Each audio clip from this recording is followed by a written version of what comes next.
good 13 vegetarian. I'd say I'm 95 to 90% vegan, and then a little bit vegetarian as well. I give myself a little grace and I do the best that I can.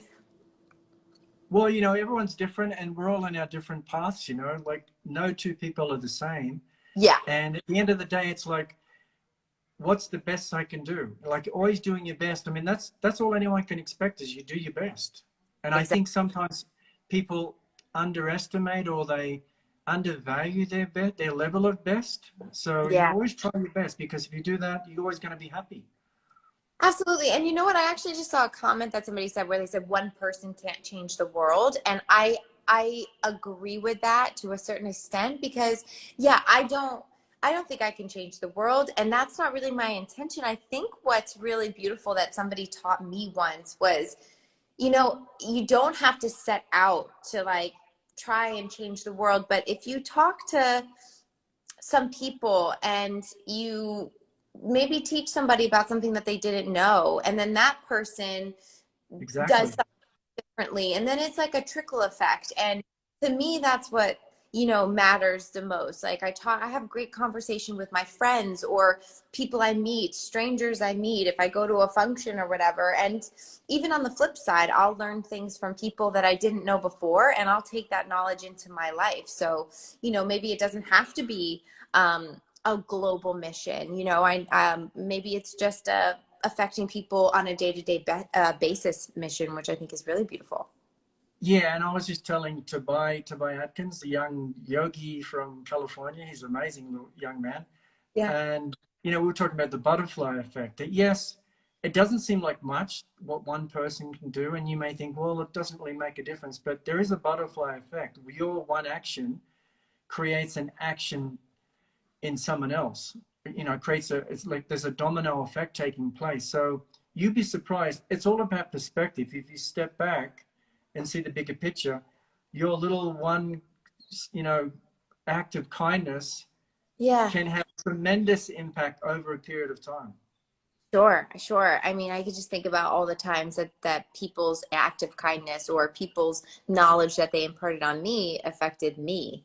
So it's like, my God, how amazing. If you could do that to other people, like it's just such a great thing to kind of live connection to connection. Yeah, exactly. So tell us about, now you just wrapped up your work with what is it, the Chicago Med. So congratulations on that. Tell us a little bit about that. Are you relieved with what's going on there? Yeah, so finished my last season of Chicago Med in May of last year. And it's been a journey. I loved my character on Med so much, and I loved our castmates, and I loved that set. It was really just such a beautiful experience. But for any actor, I think it's really fun to kind of get into different shoes all the time. So I left being very excited about what's next, but still knowing that I'm going to carry a piece of Chicago Med and my character in my heart forever. And I still keep in touch with my castmates, which is really beautiful. But I'm excited to do new projects and just see what else is out there. Yeah, you know what? You never want to stay stagnant, right, or static. It's Yeah. important to like keep things fresh, open new doors, because you never know what the world has to reveal to you. When we have, life is such a mystery. It's such an interesting experience, and we may have sort of a plan, but then God has his or her plan as well. So you just never know. So always keep the doors open. Absolutely. I always say that. I say, trust the path, right? Sometimes a no could just be a really big yes in hiding. So I Exactly. try to think of it that way.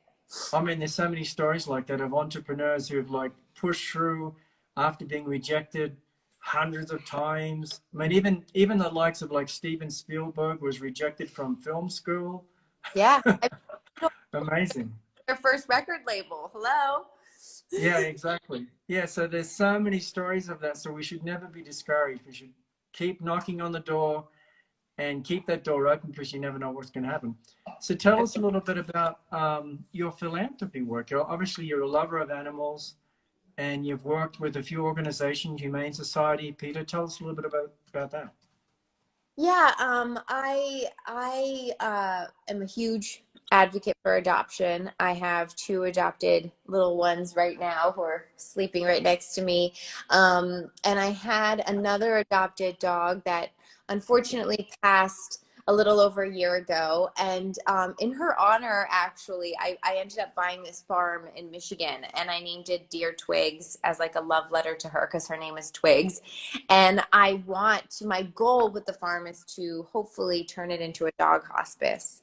So I'm really excited about that. And then also like any animal rescue, to be honest with you. I mean, I'd love to get a few little goats in there, and, you know, any animal that kind of comes into my path that needs to live at the farm, I want to take to the farm. But I'm in the process of right now of figuring out how to turn that into a reality.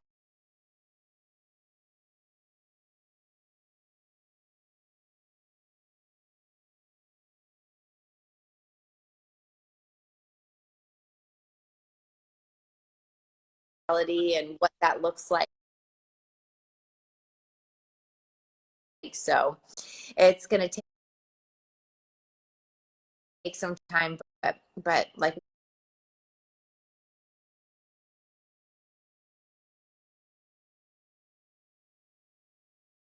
said, trust the path.